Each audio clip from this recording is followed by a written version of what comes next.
สวัสดีครับ BB Channel ครับวันนี้พบกับคลิป4เมาส์โคลนภาค2นะครับวันนี้มีเมาส์บัดเจ็ตจากจีนนะครับ4ตัวมาแนะนำซึ่งบางตัวเนี่ยมันก็มีการเขาเรียกว่าอะไรมีการโคลนมานะครับแล้วก็บางตัวก็อาจจะแบบไม่เชิงโคลนมากนักนะครับแต่ก็จะมีตัวเอามาเปรียบเทียบนะครับซึ่งผมจะมาเล่าให้ฟังเกี่ยวกับความรู้สึกในการใช้นะครับบางตัวก็ดีกว่าต้นฉบับนะครับบางตัวก็ยังสู้ต้นฉบับไม่ได้คลิปวันนี้มาดูกันว่าเมาส์ทั้ง4ตัวนี้มีความสามารถยังไงครับ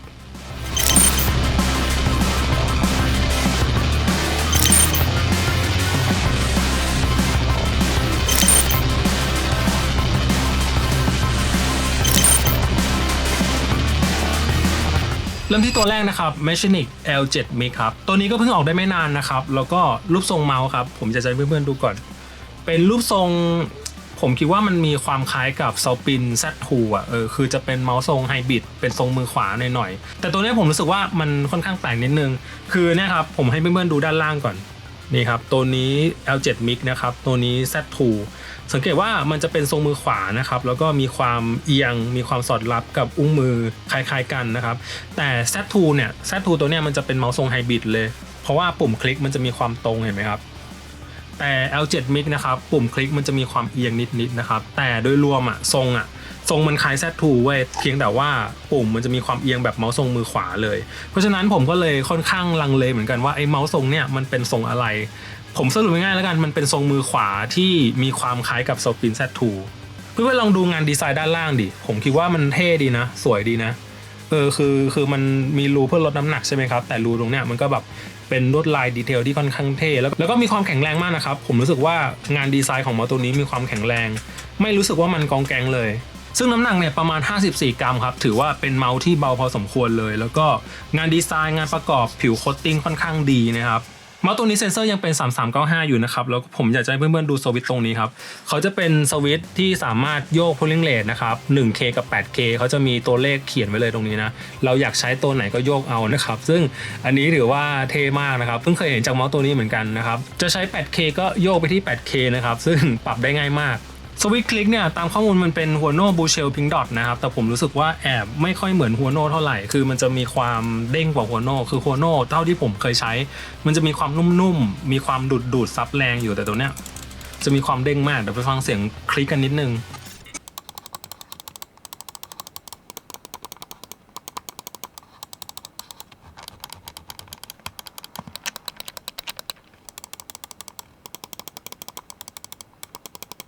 สิ่งที่ชอบเกี่ยวกับเมาส์ตัวนี้อย่างแรกเลยคือมันเป็นทรงมือขวานะครับเป็นทรง ergonomic แล้วก็เท่าที่เปรียบเทียบกับ Saupin เนี่ยตัวนี้เบากว่าพอสมควร Saupin เท่าที่ช่างเมื่อกี้ประมาณ65นะตัวนี้ประมาณ53ก็แตกต่างกันพอสมควรทั้งที่ทรงมันมีความใกล้ๆกันนะครับเพียงแต่ว่า L7 Mix จะมีความควานด้านล่างนะครับก็ใครชอบเมาส์ทรงมือขวาไซส์ไม่ใหญ่น้ำหนักเบาครับผมคิดว่า L7 Mix น่าสนใจเหมือนกันที่สำคัญราคาโคตรบัดเจ็ตเท่าที่ผมกดมานะครับรวมโค้ดรวมอะไรแล้วนะประมาณ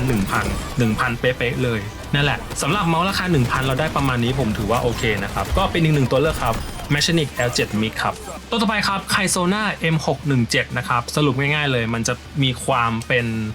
ROG Half Edge ระหว่างไซส์ตัวปกติไซส์ใหญ่กับไซส์มินินะครับไอ้เจ้าตัวเนี้ยเจ้า617เนี่ยมันจะอยู่ตรงกลางเลยจะมีความตรงกลางเลยผมอยากจะให้เพื่อนๆดูภาพจาก RoShape ก่อนสังเกตนะครับเจ้า617เนี่ยเส้นสีส้มนะครับจะมีความอยู่ตรงกลางเลยนะครับเป็นสัดส่วนระหว่างตัว Half Edge ตัวใหญ่กับ Half Edge Mini เพราะฉะนั้นผมจะเรียกเจ้า617เนี่ยว่าเป็นเมาส์ไซส์กลางเลยคือมันจะเป็นทรงแบบแบนๆหน่อยผมรู้สึกว่าเจ้า Half Edge เนี่ยมันจะมีความเป็น Razer Viper นะครับเพียงแต่ว่าตรงกลางเนี่ยจะไม่ได้เว้ามากนะครับคือ Razer Viper ตรงกลางมันจะแคบแล้วก็ท้ายจะบานออกแต่ตัวเนี้ยมันจะมีความตรงๆเพื่อนๆเห็นไหมมีความเชฟตรงๆเลยเหลี่ยมๆหน่อยด้านบนเหลี่ยมๆหน่อยด้านหน้าเตี้ยๆหน่อย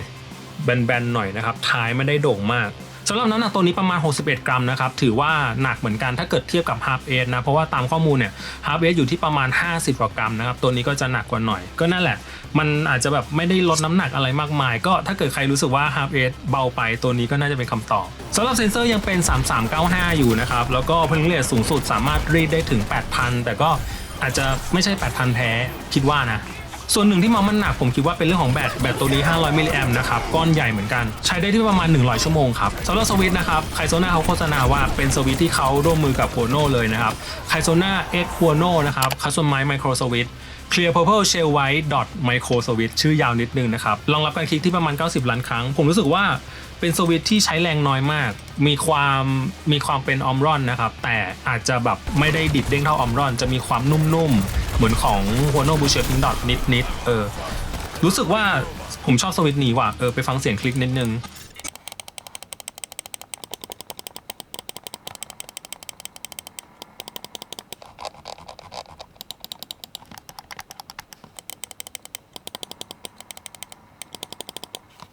เมาส์ตัวนี้น่าสนใจยังไงผมรู้สึกว่าถ้าใครเป็นแฟนเมาส์แบนอ่ะใครเป็นแฟน Razer Viper อ่ะแล้วอยากจะหาเมาส์บัดเจ็ตดีๆสักตัวไซส์ที่แบบไม่ได้ใหญ่เท่า Viper ไม่ได้ใหญ่เท่า Half Ace ไซส์ปกติผมคิดว่าตัวนี้น่าสนใจคือด้วยราคาของมันครับราคาเท่าที่ผมกดตอนนี้นะใช้โค้ดนู่นนี่แล้วอยู่ที่ประมาณ 1,000 เป๊ะๆเลยก็ถือว่าน่าสนใจแล้วก็ของแถมในกล่องเนี่ยมีให้พวกกริปเทปกับฟีดเมาส์สำรองมาด้วยนะครับกับค่าตัวประมาณเนี่ยผมรู้สึกว่าเมาส์ตัวนี้ทำงานได้คุ้มค่าคุ้มราคามากก็ถ้าใครตามหาเมาส์ทรงแบนๆบัดเจ็ตนะครับ Kaizona M617 ตัวนี้เป็นอีกหนึ่งตัวเลือกครับตัวต่อไปครับ M-Shot L7 Pro Plus นะครับซึ่งก่อนหน้านี้ผมเคยรีวิว M-Shot L7 แล้วนะแต่ตัวนั้นจะเป็นเวอร์ชันธรรมดาตัวนี้ครับมันเติมคำว่า plus ไปเติมบวกไปนะครับมันจะมีส่วนท้ายที่มีความนูนมีความสูงกว่า L7 ตัวธรรมดาคือเมาส์ L7 ครับเขาจะเป็นเมาส์หน้าต่ำท้ายโด่งนะครับหน้าต่ำแล้วก็ท้ายนูนนะครับแต่พอเติมคำว่า plus ไปนะครับก็จะมีไซส์ที่ส่วนอุ้งมือเนี่ยจะมีความนูนโด่งกว่านิดนึงนะครับก็เขาจะเขียนไว้เลยนะครับว่าเหมาะกับคนที่มือขนาดกลางเป็นขนาดใหญ่ส่วน L7 ตัวธรรมดานะจะเหมาะกับคนที่มือขนาดกลางเป็นขนาดเล็กนะครับตัวนี้ผมรู้สึกว่ามันให้ความเป็น Ninjutsu Sora มากๆเลยแล้วก็นี่คือเจ้า Ninjutsu Sora V2 นะครับเพื่อนสังเกตด้านล่างก่อน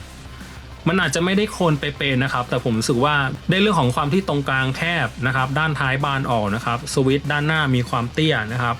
เป็นเมาส์ทรงหน้าต่ำท้ายโด่งเหมือนกันนะครับหน้าต่ำท้ายโด่งเหมือนกันเรื่องของน้ำหนักครับ L7 Plus ตัวนี้43กรัมนะครับส่วน Sora V2 อยู่ที่ประมาณ41กรัมเพราะฉะนั้นถ้าเกิดเราจะบอกว่าเจ้า L7 Plus ตัวนี้มีความโคลน Ninjutsu Sora ผมก็กล้าพูดได้นะครับเพราะว่ามันมีสัดส่วนอะไรต่างๆที่คล้ายๆกันส่วนเรื่องของสเปคนะครับค่อนข้างมีหลายรุ่นเหมือนกันเวอร์ชัน L7 เนี่ยมีหลายรุ่นเหมือนกันทั้งรุ่นธรรมดานะครับรุ่น Pro รุ่น Ultra รุ่น Pro Plus Ultra Plus นะครับแต่สรุปง่ายๆแล้วกันรุ่น Pro เนี่ยตัวที่อยู่ในมือผมเนี่ยจะเป็นรุ่นที่ใช้เซ็นเซอร์3395นะครับแบตอยู่ที่250มิลลิแอมป์แต่ถ้าเกิดเป็นเวอร์ชัน Ultra เวอร์ชันตัวท็อปสุดนะตัวนั้นจะใช้เป็น3950แต่แบตจะเป็น500มิลลิแอมป์มันทำให้รุ่นอัลตร้าเนี่ยก็จะมีน้ำหนักที่หนักกว่ารุ่นโปรนะครับแต่ส่วนตัวผมไม่ค่อยให้ความสำคัญเกี่ยวกับเรื่องของเซ็นเซอร์เท่าไหร่ผมอยากจะหาเมาส์ที่มันมีความบัดเจ็ตแล้วก็มีน้ำหนักที่น้อยๆหน่อยผมก็เลยเลือกรุ่นโปร plus มาส่วนเรื่องของราคาครับก็จะมีความแรงกว่า2ตัวที่แล้วนิดหนึ่งตัวเนี้ยผมใช้โค้ดแล้วเหลืออยู่ที่ประมาณ 1,900 นะครับส่วนรุ่นเวอร์ชันอัลตร้าก็จะแพงกว่านี้หน่อยประมาณ 2-300 นะครับสำหรับสวิตช์ครับตัวนี้ตามข้อมูลนะใช้เป็น Omron Optical 70 ล้านครั้งนะครับแต่ผมรู้สึกว่ามีความแตกต่างกับโซลาร์นิดๆไปฟังเสียงคลิกกันครับ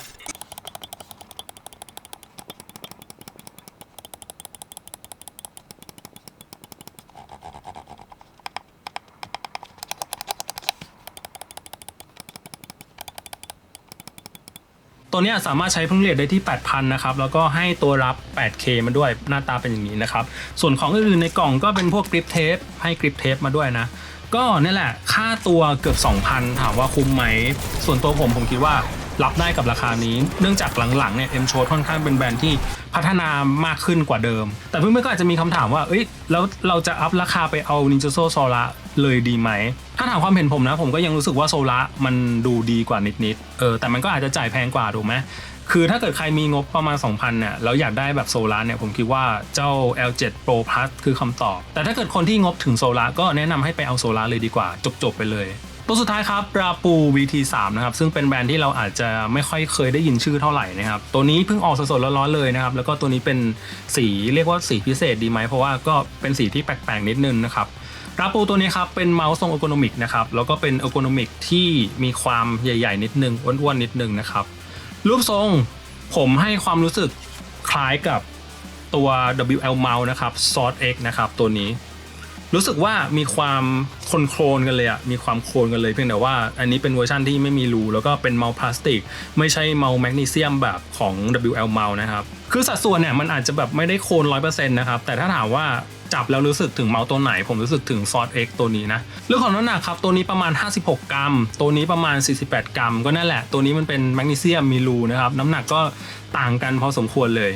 เรื่องของรูปทรงมันเป็นทรงเออร์โกนอมิกทรงมือขวาไซส์ใหญ่นะครับอันนี้ไซส์ใหญ่บอกเลยคนที่มือใหญ่อย่างผมจับได้โคตรเต็มมือเลยสิ่งที่ไม่ชอบอย่างแรงเกี่ยวกับงานดีไซน์ของเมาส์ตัวนี้ผมรู้สึกว่าไอ้ตรงเนี้ยครับขอบตรงเนี้ย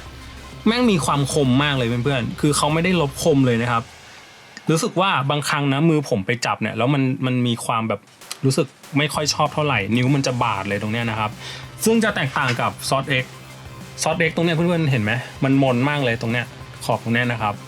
ส่วนอันนี้แม่งคมมากเลยตัวนี้สามารถใช้พึ่งเลดไร้สายได้ที่ 8K นะครับอันนี้เป็นตัวรับพร้อมดองเกิลนะครับแล้วก็จะมีพวกกริปเทปกับฟีดสำรองอีก1ชุดด้วยเซนเซอร์ตัวนี้ยังเป็น3395อยู่นะครับแล้วก็พึ่งเลดสูงสุดที่ 8,000 สวิตช์คลิกนะครับเขาใช้เป็นของ Omron แต่เป็น Mechanical Switch นะครับรองรับการคลิกประมาณ100ล้านครั้งนะครับเดี๋ยวไปฟังเสียงคลิกกันนิดนึง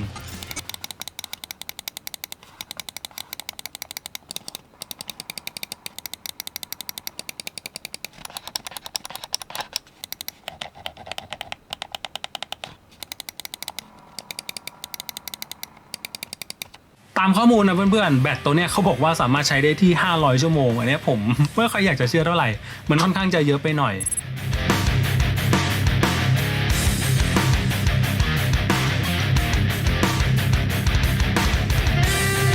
เพื่อนๆครับผมคิดว่าพาร์ทสำคัญในคลิปนี้คือความรู้สึกในการใช้งานครับคือทุกๆคลิปแบบผมอยากจะเล่าในส่วนท้ายนะครับว่าเรื่องของสเปคผมคิดว่ารู้ไปมันก็เท่านั้นแหละแต่ความรู้สึกจริงๆเมื่อได้ใช้งานเมาส์ตัวนั้นจริงๆผมคิดว่าสิ่งนี้สำคัญที่สุดผมขอเล่าทีละตัวแล้วกันนะครับเริ่มจากเจ้า L7 Mic ก่อน L7 Mic ตัวนี้ครับผมรู้สึกว่าคุ้มกับราคามากราคา1,000 เดียวแต่แบบให้ของมาโคตรดีเลยแล้วก็ไอ้รูด้านล่างเนี่ยผมรู้สึกว่าถูกใจมากสวยมากแต่พอเปรียบเทียบกับ Saupin Z2 ผมรู้สึกว่างาน Saupin Z2 ดีกว่าเรื่องของคุณภาพเรื่องของงานประกอบเรื่องต่างรู้สึกว่า Saupin ทำได้ดีกว่านิดแต่ก็แน่นอนราคาอาจจะแพงกว่านะครับแล้วก็น้ำหนักนะครับ L7 Mic เบากว่าซึ่งสิ่งนี้นะครับถ้าเกิดเปรียบเทียบกันถ้าเพื่อนๆตามหาเมาส์ทรงมือขวาทรงแบบมีความไฮบริดนิดๆนะครับถ้าอยากได้เบาและถูกไป L7 Mic ถ้าเกิดอยากได้คุณภาพสูงๆแบบใช้งานยาวๆผมคิดว่า Z2 คือคำตอบส่วนตัวนี้ครับ M617 จาก Hyzona ราคา1,000เหมือนกันถ้าเกิดเปรียบเทียบกับ Half Aceที่มีขายในไทยนะราคาศูนย์ไทยก็น่าจะอยู่ที่ประมาณ 2,000-3,000 ใช่ไหมรู้สึกว่าตัวเนี้ยมันคุ้มกับราคา1,000แต่ถ้าเกิดเพื่อนๆมีงบผมก็แนะนำให้ไปเอาพวก Half Ace จะดีกว่าเพราะว่าอันนั้นมันจะได้เรื่องของความเบาได้เรื่องของคุณภาพที่ดูดีกว่าแต่ถ้าเกิดมีงบ1,000แล้วอยากได้แบบ Half Aceผมคิดว่า M617 คือคำตอบแล้วก็รู้สึกว่าไม่ผิดหวังนะครับผมใช้แล้วรู้สึกไม่ผิดหวังเลยคุ้มกับราคา 1,000 ครับส่วนตัวนี้ครับ M-Shot L7 Pro Plus นะครับก็เป็นเมาส์ทรงหน้าต่ำไทยโด่งที่ได้รับแรงบันดาลใจมาจาก Ninjago Sora ก็อย่างที่ผมบอกครับถ้าเกิดเพื่อนๆมีงบประมาณ 1,900 ผมคิดว่าตัวนี้น่าสนใจแต่ถ้าเกิดเพื่อนๆเพิ่มตังค์อีกนิดนึงไปเอาโซล่าก็น่าจะเป็นตัวจบได้มากกว่าไม่ใช่ว่า M-Shot ไม่ดีนะครับไม่ใช่ว่า L7 ไม่ดีนะครับเพียงแต่ว่าโซล่ามันทำมาตรฐานไว้ดีแค่นั้นแหละแต่ถ้าถามผม2ตัวนี้คล้ายๆกัน2ตัวนี้คล้ายๆกันนะครับแล้วก็ตัวนี้รู้สึกจะออกใหม่กว่าด้วยมันก็จะได้เรื่องของสเปคที่ดีกว่า polling rate ที่สูงกว่าประมาณนี้นะครับยังไงก็ไปช้อปปิ้งแล้วกันสินค้าของ M-Shot ผมรู้สึกว่าค่อนข้างโอเคอยู่ครับตัวสุดท้ายครับ Rapu VT3